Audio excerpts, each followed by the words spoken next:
Salve, salve, pavilhões auriculares e globos oculares de plantão aqui neste podcast de nome Musicast.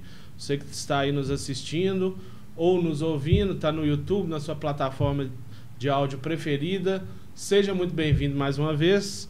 Curte, compartilha, comente, ajude a reverberar essa palavra aqui do Musicast, que é uma homenagem e um espaço para a gente valorizar a nossa música, independente ou não da nossa cidade, nosso estado, ultrapassando fronteiras.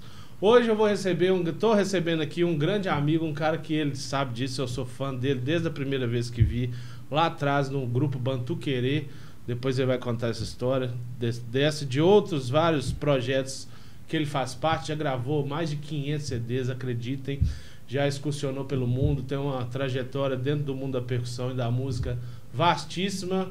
Prazer enorme recebê-lo aqui, meu querido amigo Bill Lucas. Tudo bem, meu amigo? Tudo ótimo, prazer é todo meu. Muito bom estar aqui com você. Maravilha, já faz tempo, desde as primeiras gravações aqui, que você já estava na pauta para vir. Que bom que a gente conseguiu conciliar. Te encontrei ali na avenida, né? Pois é, ué. Aí foi assim, aqui a gente tem que pegar foi no a laço. senha. A gente pega no laço. Cara, tava vendo aqui seu release desatualizado, porém já tem várias atualizações. Bicho, participação em mais de 500 CDs. É muita coisa, velho. É muita coisa. E eu assim, comecei cedo, né? Só com gente foda, né? Com todo tipo de gente, né? Todo tipo de gente, de artista. Eu comecei cedo, assim, comecei cedo porque, né, já são 63 anos de vida e a minha primeira gravação, na verdade, foi no Rio de Janeiro, no disco do Leri Faria com o Melão, um disco lindo que chama Jequitinhonha, e foi em 1979. O ano que eu nasci. Então, foi meu primeiro long play, né? Então, depois disso aí, muita coisa aconteceu, né? Gravei com muitas pessoas, muitos grupos.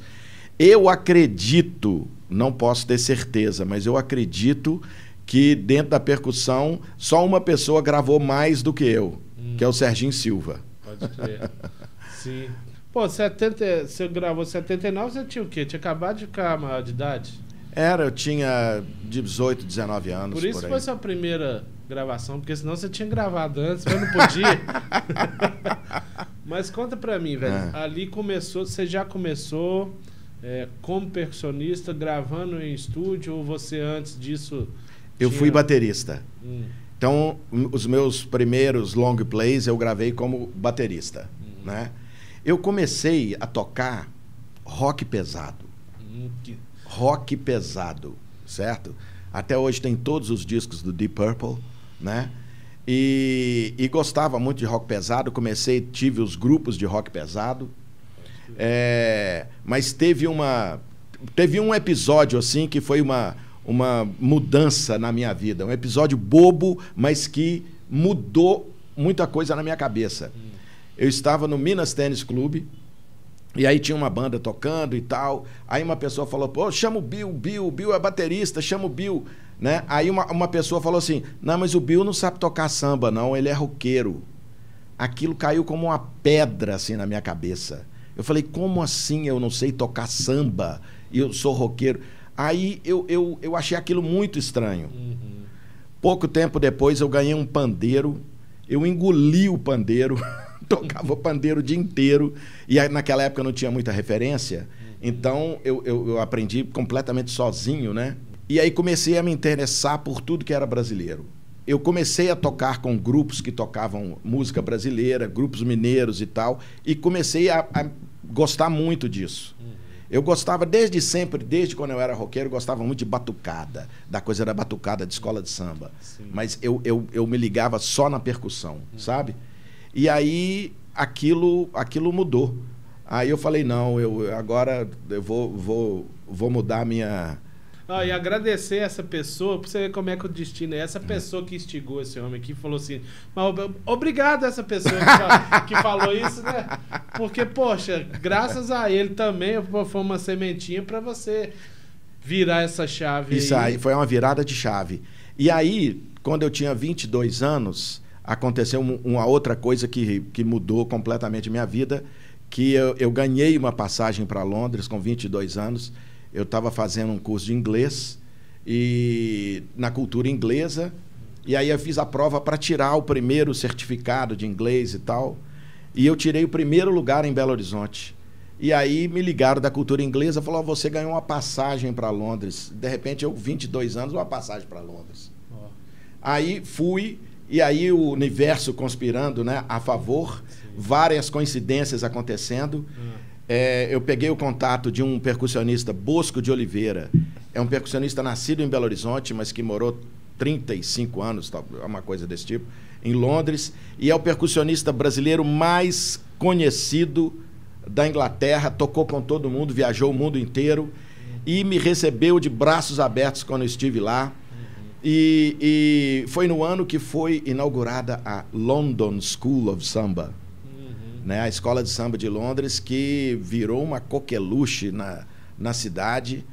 No próprio ano de inauguração, foi um sucesso tremendo. A própria prefeitura de Londres contratava gente para tudo quanto era evento. Você é um dos cofundadores Quer dizer, eu estava lá, né? Eu estava lá.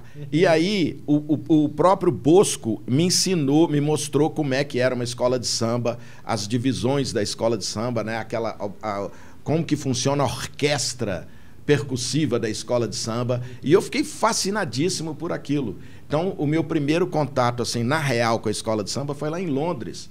E lá em Londres também eu conheci uma outra pessoa que tinha uma academia de dança, Oxumaré, que chamava Oxumaré. É uma pessoa que era advinda da Umbanda e que me ensinou tudo sobre orixás. E eu comecei a ficar super entusiasmado com esse universo, o universo afro-brasileiro. E aí você vê que foi amarrando, né? Foi. O lado, essa virada aí da bateria para percussão, somada ao universo afro-brasileiro, é a semente que precisava para você tornar depois o seu próprio trabalho com essa identidade, né? Exatamente. E aí lá na Europa, além desse choque de brasilidade que eu fui ter lá em Londres, né? Contato com toda a cultura dos orixás, a cultura do samba, etc. Eu também tive contato com a música cubana, né? A salsa, e que muitos grupos, o próprio Bosco é um especialista em música cubana. Eu ia em todos os shows que ele fazia, e aí comecei a gostar demais. Tito Puente, Célia Cruz, vi show deles lá em Londres, né? Coisa da conga, bongô, aquele universo percussivo latino que não existia em Belo Horizonte. E também no meio que eu vivia em Belo Horizonte, era muito a coisa da música mineira, né? Do Clube da Esquina. E depois veio toda uma geração, Leri Faria, Sérgio Moreira, Fernando Boca, João Boa Morte. Há um número enorme de compositores maravilhosos, o Zé Henrique, muita gente boa em Belo Horizonte, né? Flávio Antônio, que depois virou a ser chamado Vimal Razico, eu tive a honra de tocar com ele, e para mim, um dos maiores compositores que tem nesse país. Então, a gente vai falando tanto que até perde o fio da meada, né? Não, mas é assim que é bom, a gente conhecer a história que é importante. Essa coisa também dessa vivência fora do Brasil, ela dá uma consciência, assim, uma percepção do nosso próprio papel aqui dentro, né? Total. Eu tomei muita consciência, né? Inclusive fui ver alguns shows, eu estava em Londres, fui ver alguns shows de rock e tal, gostei de alguns, não gostei de outros, mas fui lá ver, né? Mas, sinceramente, os shows de outras coisas que eu vi me entusiasmaram muito mais, sabe? Eu até identifico, porque eu também, até hoje, todo mundo pergunta: pô, você é metaleiro, tem essa cara de roqueiro, anda com roupa preta, barba, tem um estereótipo do metaleiro.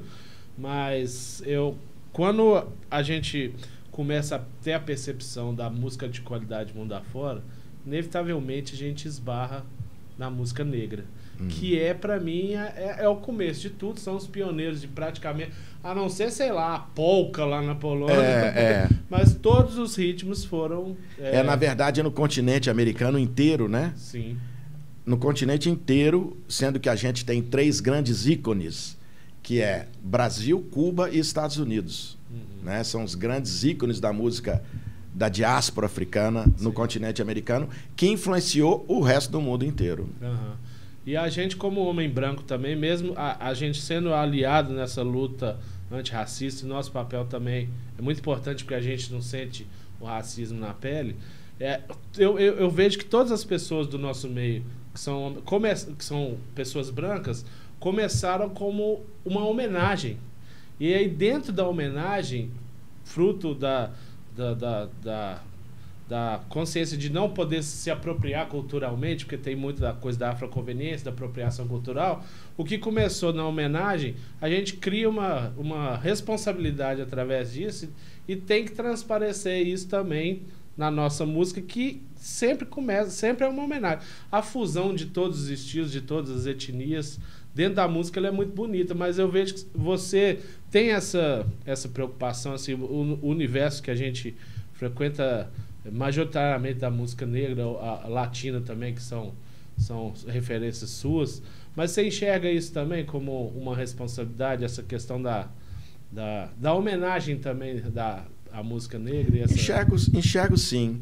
E no Brasil, assim como em Cuba também, e mesmo nos Estados Unidos, onde que houve uma separação maior, né, de racial, acabou que tudo virou um grande amálgama, né? A música brasileira inteira é baseada nos ritmos advindos da África. Então, não tem nem como. Essa é a nossa realidade. Sim. Esse é o Brasil. A música brasileira, ela é em grande parte, na sua maior parte, ela é de origem africana. Assim como a música cubana e assim como a música americana também. Sim. Né? Então, ocorreram fenômenos bem interessantes, por exemplo, eu vejo essa coisa da Inglaterra com os Estados Unidos, muito louco, porque a partir dos anos 60, os maiores ícones do rock and roll passaram a ser ingleses. Uhum. É como você imaginar assim, os maiores sambistas do mundo são de Portugal. Já imaginou isso? É verdade. Vamos tocar o pagode, comigo todo mundo no pagode. Ia ser uma coisa... né? Quase que inimaginável. Sim. No entanto, foi o que aconteceu. Né? E os cantores brancos, né, ingleses, eles começaram a cantar. Não sei se você já reparou isso. Todos cantam com sotaque americano. Eles falam aquele sotaque britânico, né, clássico, e na hora de cantar é sotaque americano. Sim. Eles cantam com sotaque americano. É verdade. Né? Tem raríssimas exceções. Pois é. Tipo David Bowie, é o primeiro que vem na minha cabeça. Exatamente. Que manteve ali. Exatamente, cara. Olha que legal você falar isso, que eu também tinha essa mesma percepção. Uhum. Né? São raros. São raros, né? São raros. E você vê que eu morei nos Estados Unidos dos 10 aos 12 anos de idade, com a família toda, né? Uhum. Meu pai dava aula em universidades lá e tal. E aí, pô, isso foi logo depois do Woodstock. Eu tinha entre 10 e 12 anos, e ia pirando com aquela coisa, né? Do rock. Minha irmã também curtia muito. Então a gente viu o primeiro disco do Black Sabbath, o primeiro disco do Santana, né? Woodstock, 10 Years After. Eu fiquei chocado com a apresentação do 10 Years After. Alvin Lee, né? Cantando Sim. Go Home e tal. Uhum. E eu, quando ouvi o Alvin Lee cantando daquele jeito, com aquela pujança na voz, eu fiz uma imagem, que eu não tinha visto nada ainda, eu tinha só ouvido, né? Sim. Eu fiz uma imagem do Alvin Lee como sendo aquele negão retinto, entendeu? Uhum. Quando eu vi a foto do Alvin Lee branco, meio ruivo, com aquele cabelo liso até aqui, eu não acreditei que era o Alvin Lee, sabe? Então você vê que eles propositalmente imitavam os negros americanos. Sim. E o próprio rock and roll é fruto de... Eu falo, Elvis Presley... Sou fã do Elvis Presley. Acho ele um cara que juntou características que a mídia precisava. O talento dele é inegável. Talvez, se a gente quiser ver o copo meio vazio, quiser criticar ele, a questão da omissão. Talvez, depois de uma certa maturidade, um fim de carreira, uma certa omissão em questão daquilo. Mas, pô, o rei do rock, Chuck Berry, Little Richard, sim, são os...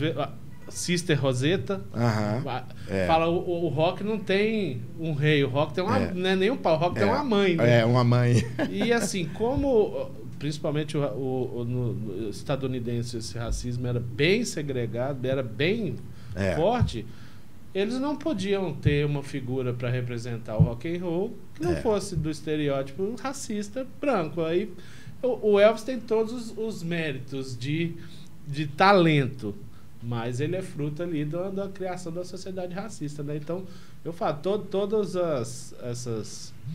os estilos que você for parar para pensar, eu sempre cito a polka, porque eu desafio as pessoas a me falarem outra que não são fruto da diáspora africana, ou tem as suas parcelas menores aqui no Brasil mesmo. Hoje em dia tá aparecendo mais para a grande maioria, as pessoas estão se organizando, indígenas, por exemplo, né? Já estão fazendo fusões com outros estilos que é necessário para se ter um alcance, né? Falar em fusão, você teve vamos citar, não, para falar em fusão, depois a gente fala de fusão.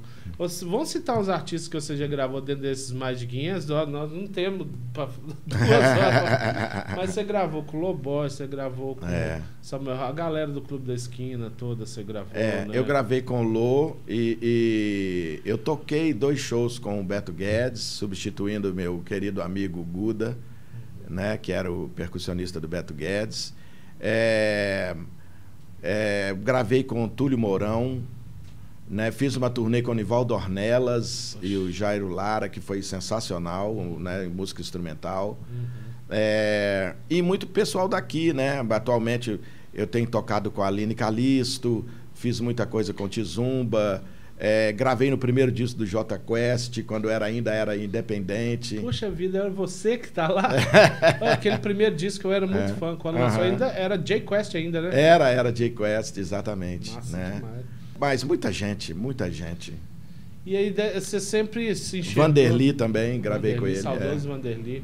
Você sempre se enxergou, depois dessa fusão do seu baterista roqueiro com o cara do samba e a chamada world music, né? E fazendo música instrumental. Você tem é Morada que chama?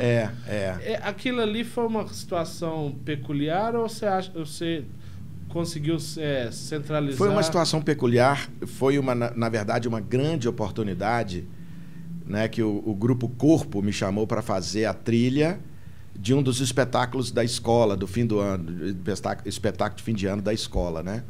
Aí então falei, poxa, aí como eu tinha o hábito naquela época, era Fostex, né, que era um gravador, era tudo, né, era outro sistema, era gravado em fita cassete, né?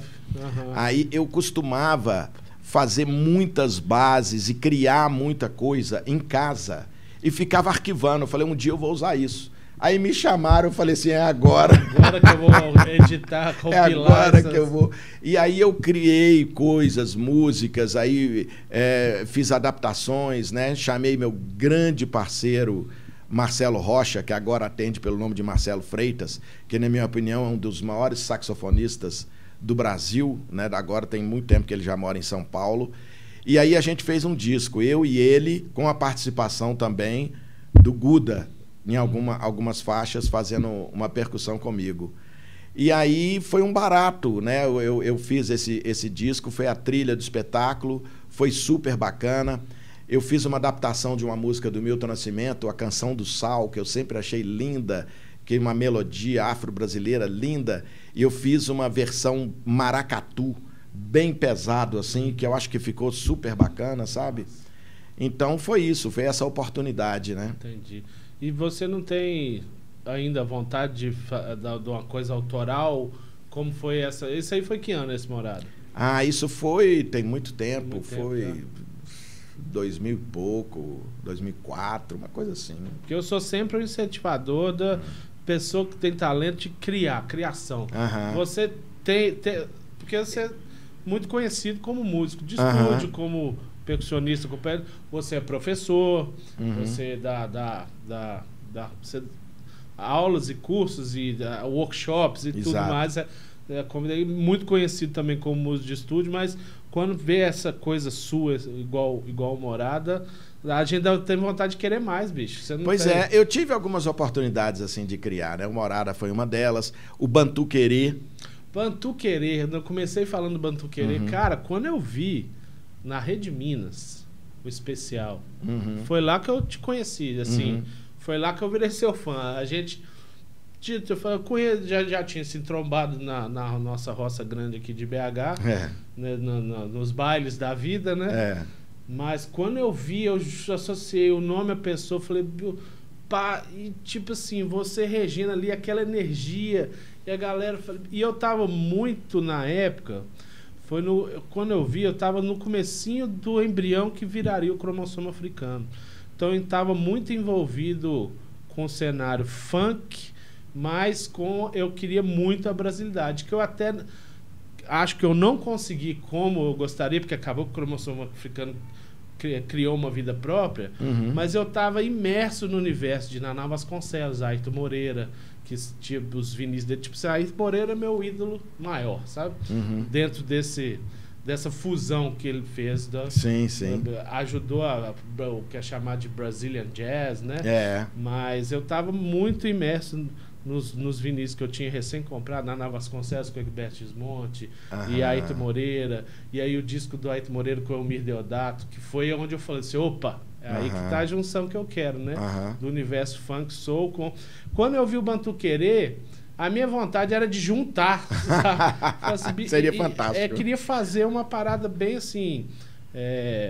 E eu tinha também uma preocupação para não ser música para gringo ver, essencialmente. Sim, claro. Seria música... criativa, né? Criativa. Porque tem gente... Aqui não é uma crítica, é só uma característica. Tem gente que faz um determinado formato. Isso é normal. Por exemplo, seu Jorge foi tocar lá em Montreux. Ele fez um formato para aquele público ali. Sim. Mas tem muita coisa que fica pasteurizada, sabe? Fica parecendo te entendo perfeitamente. Mas eu falei tudo isso que eu empolguei com o Bantu Querer. Mas me conta desse projeto, velho. Que projeto maravilhoso. Ele foi você. Você era o maestro, você é fundador também? Sim. Foi eu em 2000 e também começos aí dos anos 2000, eu organizei um festival de percussão junto com Eduardo Spassandi, um músico espetacular, um percussionista cubano que está arrasando lá em São Paulo, né? Um cara extraordinário e grande amigo meu. E aí a gente organizou o primeiro festival de percussão de Belo Horizonte. 2001, com apoio, né? 2001, acho que foi. Ou 2000, não sei, eu já até esqueci. Acho que é 2001. E aí eu chamei um bocado de amigos meus para fazer uma performance dentro dessa coisa da escola de samba, como as paradinhas, algumas coisas, umas bossas, né, e tal.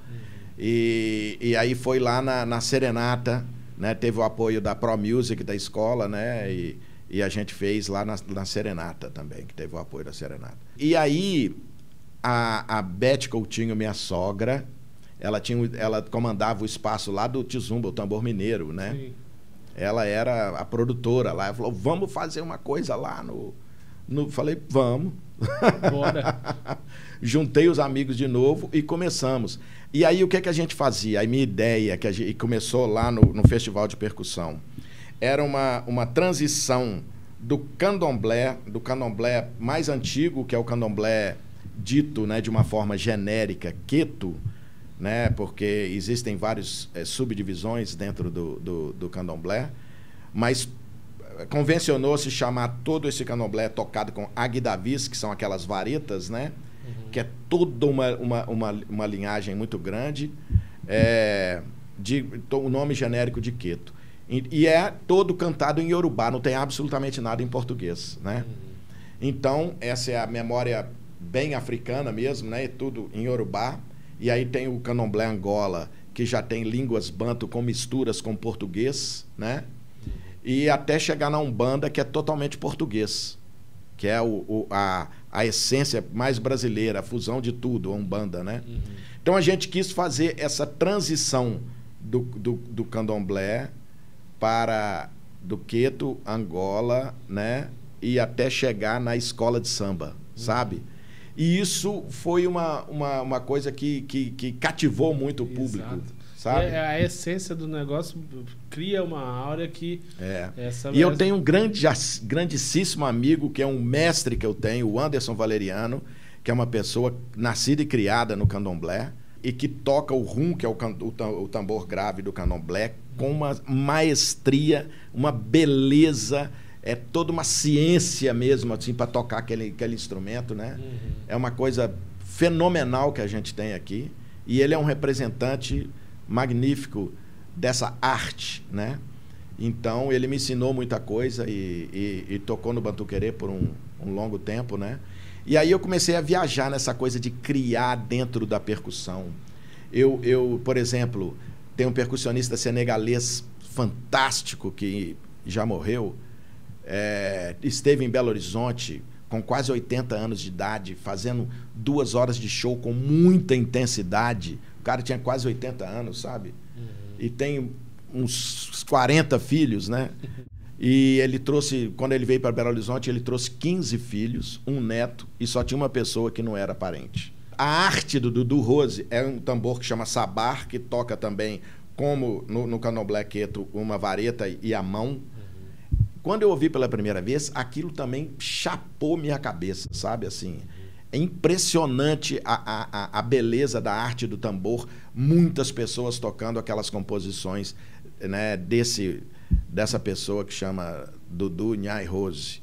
E aí eu peguei frases e coisas do Dudu Rose e passei para o universo da escola de samba. Fazer fusões, né?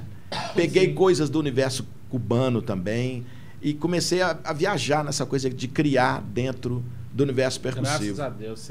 E foi o Batuquerê, foi muito isso. Então, no que a gente estava falando do Morada, dentro do seu processo autoral criativo, o Batuquerê é um braço gigante. Então. É um braço gigante. E depois do Batuquerê veio o Agô, né? Que aí já é um quinteto, que é uma onda meio bem parecido ou totalmente parecido com o que você está falando do que você imaginou do cromossomo africano. Que é um quinteto, guitarra, baixo, bateria, né? Percussão, voz, fazendo música bem de origem afro-brasileira. Então, o lema da gente é música afro-brasileira contemporânea elétrica. Sabe? Um ótimo ponto de partida. Ótimo ali, né? ponto de partida. E aí eu comecei a viajar muito também nessa coisa de criar levadas de bateria junto com o trio de congas, né? Que é o Guda, o percussionista. Bateria ou bateria mesmo. Tem músicas que eu toco percussão junto com o Guda, né? Tem músicas que eu toco 3 congas e tal. E como eu e Guda tínhamos ido em 2016 para a Índia, ficamos um mês lá na Índia, e a gente estabeleceu uma conexão sensacional. Outro país que eu amo a música indiana. Você foi várias vezes, né? Não, fui uma vez. Você foi uma vez? Fiquei um mês lá. Foi a questão, se eu não me engano, foi na época do Música Mundo, que tinha um negócio que era até pro cromossomo também, que tinha uma proposta de um convite para ir, só que a gente não conseguiu ir porque hoje nós estamos com mais de 40, mas na época com quase 40, todos pais de família, e a gente só tinha a gente não tinha um subsídio pro todo. Sim. A gente tinha passagem, mas tipo assim, não tinha cachê, ou tinha cachê, não tinha hospedagem. A gente, resumidamente, a gente tinha que ter que tirar uma grande parte do bolso e infelizmente não foi possível da gente ir. Mas é porque eu lembro que falaram, não, conversa com o Biluca. O Biluca já foi lá na Índia e tal. Nossa, por isso que eu achei que era várias vezes. Porque você ficou um grande tempo lá. Nós ficamos um grande tempo. Fizemos o festival World Music, né? O festival de World Music nas cidades de Calcutá e Goa. E o Amitabha, que era o cara que criou esse festival, levou a gente para um outro lugar também, perto de Mumbai, do outro lado da Índia, né? Também no litoral. E a gente tocou lá em outro festival. E a gente estabeleceu uma conexão com um músico fantástico, considerado o maior baixista da Índia, né? Que é o meu amigo Bump Mainak Chaudhary. Bump é o apelido dele. E aí eu fiquei também, eu já era fascinado, fiquei mais ainda fascinado pelo sistema rítmico vocal indiano, que é o Konakol. É outra vibe, outro universo, né? E que eu comecei a incorporar isso no Agô. Que maravilha. Agô tem rede social? Tem rede social. Vou funcionar aqui agora, meu amigo. Como assim eu não tô sabendo dessa... A coisa que você sabe que vai ser das que eu mais vou gostar. Como é que tá? Agô, até acho que é Agô, tá escrito, acho que é Agô ou Agô Oficial. Vamos procurar aqui agora. Mas me conta, você nessa sua ida lá na Índia, a Tabla, você chegou a... Não, Tabla, nossa senhora. Bicho, eu fiquei quase 2 meses com a Tabla emprestada dos pais do meu falecido amigo Agô, aqui ó, Agô Oficial. Isso. Com 2 L's no final, mas se pôr Agô acha, gente, eu acho seguindo, que maravilha, depois eu vou ver tudo aqui. Eu fiquei 2 meses com a Conga emprestada do meu falecido amigo Rafael, dos pais dele. A mãe dele é professora de yoga, foi fazer tipo uma espécie de PhD lá na Índia. E aí é uma pessoa que me ajudou muito, me trouxe livros de Surya Namaskara, porque é época de yoga, meditação e tal. E eu fiquei 2 meses com a Tabla. Eu sempre que ia no sítio deles, eu ficava fascinado com aquilo, mas não consegui tirar um som daquela porra. Não, aquilo ali é uma vida. Eu fiquei 2 meses com ela. Sabe que, tipo assim, você põe uma calculadora científica na mão da criança de 4 anos? Mas é isso. Eu tenho um par de tábuas, ela fica lá, eu olho para ela, né? Porque apesar de eu amar toda a percussão oriental, a percussão indiana, a percussão árabe, né, dos países árabes, do Irã também, é um outro universo. São os micromovimentos. Então, eles se especializaram em tocar com os dedos, micromovimentos. E uma coisa é muito, muito complexo e rebuscado essa arte, sabe? Sim. De tocar todos aqueles instrumentos indianos e todos aqueles instrumentos darbuk e os instrumentos iranianos. É uma coisa de louco aquilo ali. E eu vejo muito nessa divisão que a gente encara como soma, mas... Você vai entender o que eu estou falando. É a coisa do talento, mas também da cultura. Quase que fala assim, pô, isso aí é nato. É nato pela genética, né?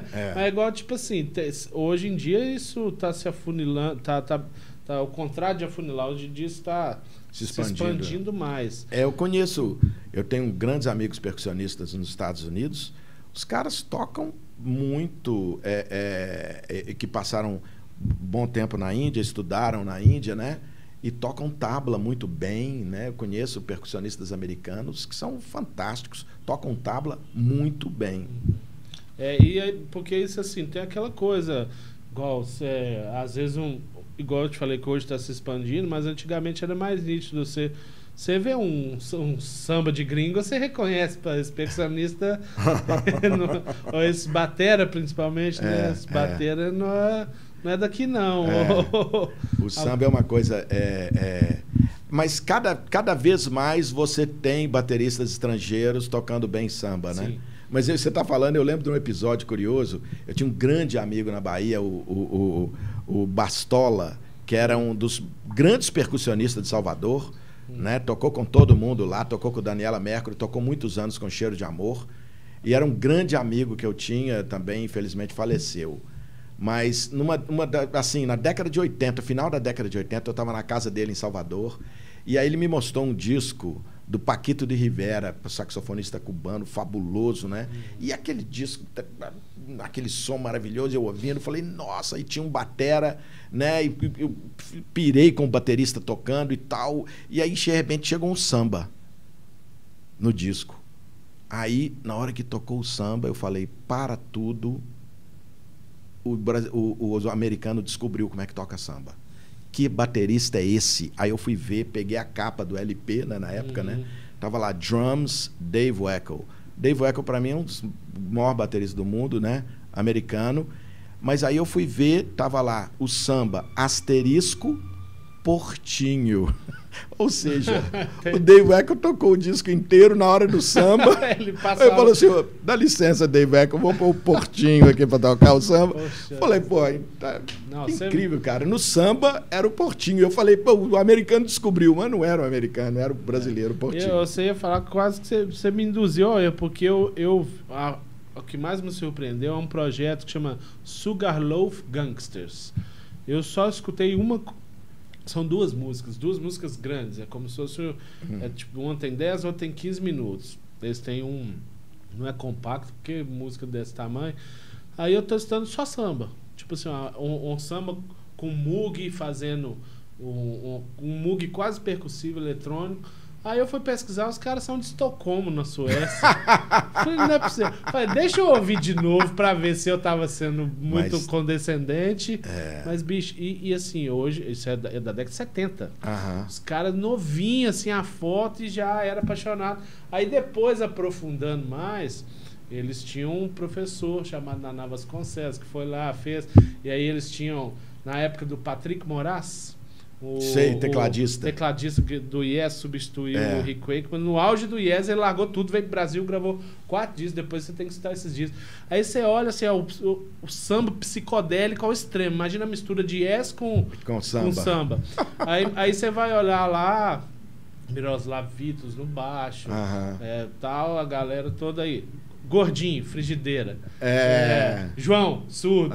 A ficha técnica é uma coisa maravilhosa. Bicho, aqui, primeiro agradecer a todos que estão aqui hoje, especialmente, né, que nós tivemos burocracias, tivemos intempéries técnicas antes de começar essa gravação aqui, e agradecer o empenho de todos estar aqui conosco. A gente, infelizmente, está chegando no final. Já está convidando para fazer uma parte 2, porque esses papos de música, assim, bicho, a gente fica aqui, aqueles podcasts de 5 horas, nós vamos ter que arrumar cadeiras para vocês ficarem em pés atrás das câmeras. Agradecer o curso de produção audiovisual do Senai, na figura de todos vocês aqui. Sempre gratidão, agradeço a todos. Na descrição, em algum lugar, vocês vão achar na ficha técnica o nome de todo mundo aqui. E, Bill, alguma coisa que a gente não falou que você queria falar? Esse projeto, então, é Agô. Até adicionei aqui, porque com a Agô oficial na cara. A gente esteve na Áustria no ano passado, também ficamos quase um mês lá. A Áustria é um país que eu adoro, né? Que eles têm o orgulho e eles falam isso com boca cheia, né? Somos o país que tem o maior número de escola de música no mundo. Né? E lá na Áustria, qualquer cidade de 20 mil habitantes, o maior lugar da cidade é a escola de música. Né? Então, eu dei muitos workshops lá, oficinas de percussão, barato, na receptividade a melhor possível. O Agô fez vários shows lá em várias cidades. Né? Então, foi uma coisa...